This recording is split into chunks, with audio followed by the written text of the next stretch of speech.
সাজে সাজলো আবার চন্দননগর।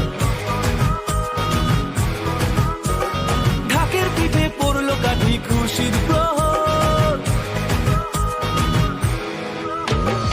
আলোর সাজে সাজলো আবার চন্দননগর। ঢাকের পিঠে পড়লো কাঠি খুশির প্রহর। আমন্ত্রণ জানাই সকলের আশা চাই, এরম পুজো আর তো কোথাও দেখতে পাবেন না।